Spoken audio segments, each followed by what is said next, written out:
Okay, hi everybody, my name is Erling, and I'm really happy to be here, except for this microphone, because I get to talk about two things that I really love, including social media and user experience.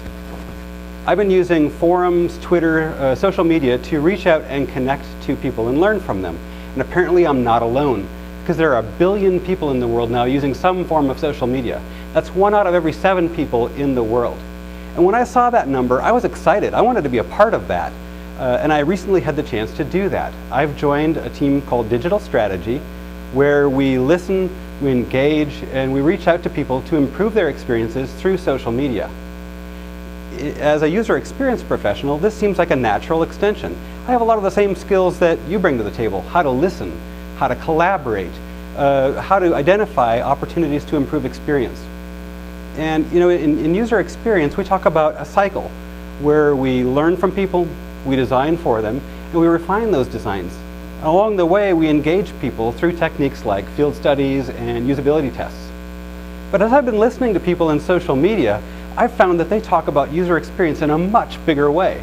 They talk about how to learn about a product, how do they even become aware of it, how they acquired it, how they've installed it, and some of the troubles that they're having as they're using that product, troubleshooting it.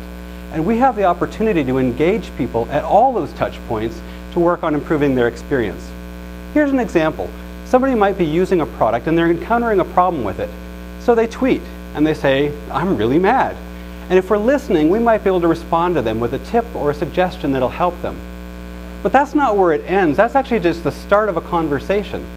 And if you were to ask somebody after that conversation, they would tell you that the conversation they had in social media was part of the experience, not something separate from it. So at Symantec, we've decided to follow up on that, and we're using a process that we're calling socially driven design, where we reach out, we engage with people in social media, we hear their great ideas, share those out into their user communities, and work to take the best of those ideas and put them into our products.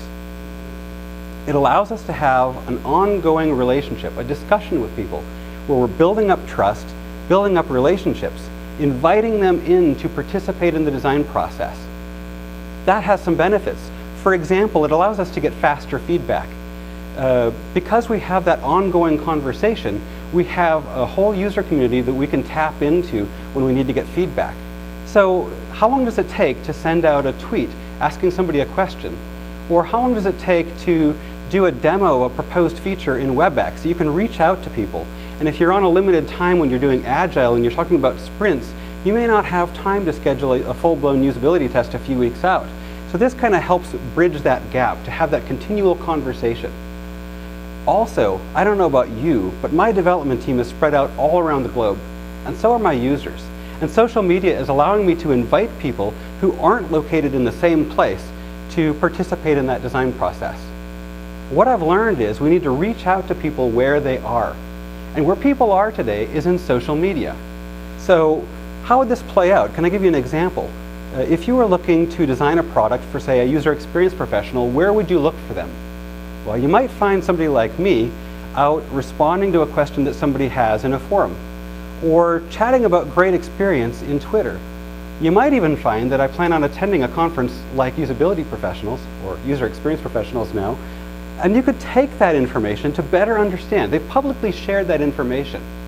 And so now when you're building up your user descriptions, your personas, you know who they're connected to and what they've been saying lately that's relevant to your products. This, I'm finding, helps me connect not only to users all over, but to people throughout the company. I'm connected now to people I never could have imagined having a relationship with in the design process. And it's helping us to align our work around delivering great experiences.